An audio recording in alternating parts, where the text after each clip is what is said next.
Hello, true duelists. My name is Craig Fee, and welcome to the new card report. Legacy of Destruction. The name of the upcoming set in the OCG, and a pretty apt way to describe what it is the Yu-Gi-Oh community has done to my brain cells, has had its second archetype revealed. And my god, folks, Konami finally did it. An archetype of fire attribute dragons. Yeah. The first one, if you can believe it. Seems we have at least one more treat for the fire enthusiasts, or as, governments would refer to them, arsonists. So without further ado, it's dragon time. Bestowed Dragon Pydra is a level 3 fire dragon with 1700 attack and 1000 defense that on normal or special summon can add one Bright Fleet spell or trap card from your deck to your hand or set it, because it's 2023 folks and we gotta play around Droll somehow, don't we? It'll also make it so you take no battle damage from battles involving your fire attribute dragons, and during the battle phase can quick effect synchro summon using this card you control as material. And it's the white one. A Stratos for the deck. That's at the very least, it's playable. Whether the deck is, I don't know, but this is playable in it. So you gotta make it a bit of a question though, because this is a battle trick themed deck, if that effect is anything to go by. And that's what we in the business would refer to as bad. Yang Zing can do that shit in the main phase. Unfortunately, dragons have to be fighting some shit to mimic the monsters that were designed to mimic dragons. Explain that, libertarians. Bestowed Dragon Fadra only mostly looks like Farfa, so it's therefore a reference to the better Yugioh. Shout out to that guy. This is another level 3 fire dragon, rocking 1600 attack and 1000 defense. It also has an effect that activates on normal or special summon, but that same effect will also activate at the start of the damage step if a monster battles, and that is to target a level 4 or lower fire dragon in your grave and special summon it. Hot damn, it's a War Rock-esque effect, but somehow made to be playable, because you can also just do it on summon. It'll also make your fire dragons indestructible by battle, and has the same effect as the Whitey to quick effect synchro in the battle phase. So it's the Altair, or as I always call it, the Wolfbark, and it offers some nice plays, doesn't it? If you already have another monster on your board, you could use this effect, bring out a tuner, use that in the other monster to synchro, and then during the opponent's battle phase, can use that same effect again when something attacks, revive a dragon, synchro again. Is that likely to happen? No, the interruption exists, but can you imagine it? Oh, that'd be beautiful. Dueling and facing zero interruption, my god. But it's possible, so take it and run. Now we've just got to see what it is they've got going tuna-wise. Bestowed Dragon Chandra is red, and very appropriate for being a level 4 fire dragon tuner with 1500 attack and 1000 defense.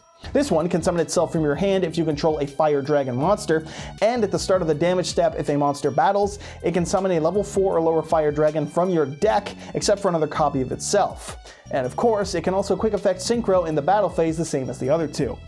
Now, to no shock, the self-summon and the summon from deck are of course once per turn effects, but they're also the closest that this game has come to making the Horus the Black Flame Dragon level 4 playable. It's still not, but god damn, that's as close as we're gonna get, isn't it? As for the actual deck, yeah, this card's great in it. It's self-summoning and it's a tuner. What more can you ask for? Plus, it can summon from the deck provided you have a battle phase, so like there's some shenanigans going on here, and none of this has a lock associated to it yet, so world's your oyster at that point. But of course, you want to be playing your own synchros, don't you? You want the big fire dragon synchros? Well, of course you do, so let's just get to them, because there's 2 of them! Get it? 2? Fucking too many fucking time wasted. Next. First up is Bright Fleet Rise Dragon Bident Dragion, which does include the meme name of Bident, offering potential references to Zodiac if you should so choose, and also the, current president of the United States, which means that this card's name is MBT's Wet Dream, or so it would seem.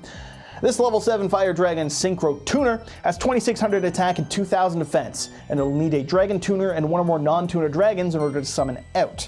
It has a once per turn effect on Synchro Summon, that is to special summon a Fire Dragon monster from your graveyard, but if you do that, you'll be locked into Dragon monsters for the rest of the turn. But wait, there's more, because it also has a once per duel effect, That is, if 3 or more attacks have been declared this turn, you can quick effect special summon this from your graveyard, and on summon from that effect will then pop 1 spell or trap on the field.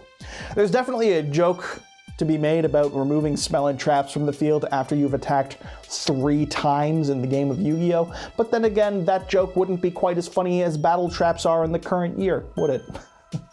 So, the actual gimmick there, it's a pretty blatant OTK, isn't it? Because each of the dragons in the main deck can quick effect synchro during any battle phase, so I guess the ideal would be to, summon one of the dragons, summon the tuner, attack, get the 3rd dragon out, synchro, then use this card's effect to bring back another one of your dragons, attack again, re-attack with the freshly resummoned monster, and then synchro again, because this thing's a tune of 2, isn't it?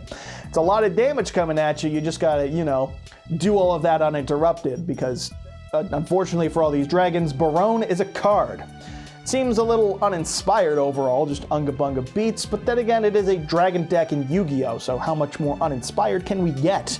It was either this or more combo piles for Dragon Link, and of course, that's just the way Yu-Gi-Oh! Is, isn't it?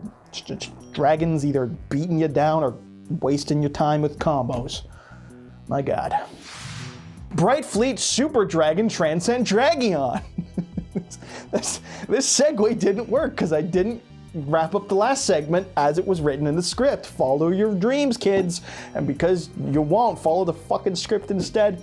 This is the biggest and baddest fire dragon of them all in this archetype, featuring all 3 heads and that glorious 3000 attack stat on both the attack and defense. This one also needs a dragon tuner and 1 or more non-dragon tuners, and on Synchro Summon changes all monsters the opponent controls to attack position. While on the field, all your opponent's monsters must attack if they're able to, and the opponent will not be able to activate effects in the battle phase. How's that? Final attack orders with a light Armades-esque effect. Fucking sick, dude. It does at least also have a once per turn, or should I say once per duel effect like the level 7 does, able to revive itself from the grave after 3 attacks have happened on this turn, and when this one is summoned with that effect, it'll pop any card on the field, not just spell or traps. Again, I question the need to destroy a card after 3 fucking attacks have happened, but hey, it's not like 4 cards can't exist on the field. That's not wrong. I'm just saying those 4 cards probably would have either been irrelevant and not needing to be popped, or have fucking stopped you by the time you're getting into 3 attacks. But what do I know? Well, I'll tell you what I know. I know that a final attack orders as a boss monster is pretty fucking underwhelming. And I'm pretty sure that this is a worse boss monster for the deck than Trident Dragion is, a card from like 2009. Now that's impressive card design, Konami, making 2009 seem stronger than 2024 when this releases. They do also, of course, have the obligatory field spell for an archetype, Overflowing Bright Fleet Manor. How dignified. While this is on the field, face-up fire dragon monsters are unaffected by the opponent's activated effects during the main phase 1. Holy fuck, Konami read Misk and then put it on a field spell. Does it even need other effects after that? It has 2 more of them, but god damn! This can become Ghost Argobate as well, because you can use its second effect to add a bestowed dragon monster from your deck to your hand and then discard a card, making it a pseudo-roto of sorts. And if this card on the field is destroyed during the battle phase, you can double the attack of a dragon synchro monster you control. So there's the actual reason you can set off Hydra, the white one that can set the spells it searches instead of adding them, because you set this with its effect and then you use the level 7 Dragon Synchro's revive effect from the graveyard to pop it to then give your level 7 to double the attack. But hilariously, once again, that pairs better with Trident Dragion than anything else in the deck. So, fuck, I suppose that's great job. I suppose the first effect is what battle phase next. I suppose the first effect is the type of thing needed for a battle phase oriented deck in order for it to be good or playable. But then again, you've now got the single easiest negate target in the entirety of the duel, don't you? Because just negate this. As it stands, if it resolves, it's phenomenal. It's Misk for your monsters, and it's a Rota all in one. And it's a neat little bit of a design for a future deck box from somebody based on the card art, if that's anything to go by. And their last card revealed thus far, Bite Fleet Opening. A quick play spell. If you activate this card outside of the battle phase, you can only pick one of its 2 effects, but if you use it in the battle phase, you can use any of them in sequence.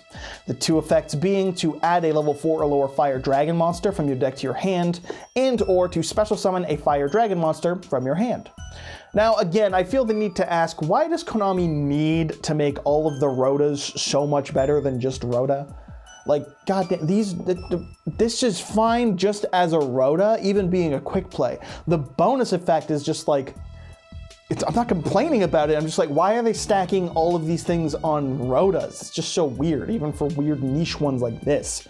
Like, you don't need to search anything in Archetype with this. You can search Horus the Black Famed Dragon level 4. You can use it to search Dragon Maid Kitchen for all 6 of the people who play that, because Dragon Maid players were like, this is gonna break the deck, because the one thing you were missing was a special summon Kitchen from hand and dump the big yeah, you know what? Tier 0 status. Here we go, Dragon Maid players. Yep.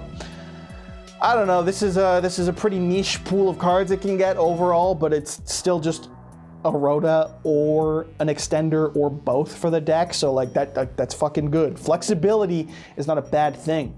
Plus, for some godless reason, if you were to have Horus the Black Flame Dragon level 6 in your hand, you could use it to summon. Use the spell card to summon a level 6 Horus. And then, you know, in the battle phase, run over a monster. Because, like, Horus the Black Flame Dragon level 8 is a really fucking good card, because spell cards are important. And this can summon the level 6 for... I'm just saying, okay? And, like, you know, you can search it by banishing Blaster if you were to play Blaster, the level 7 Fire Dragon. I'm just saying, they've got level 10 synchros anyway. I'm just saying. No one's doing that shit, it's terrible. All in all, how powerfully mundane.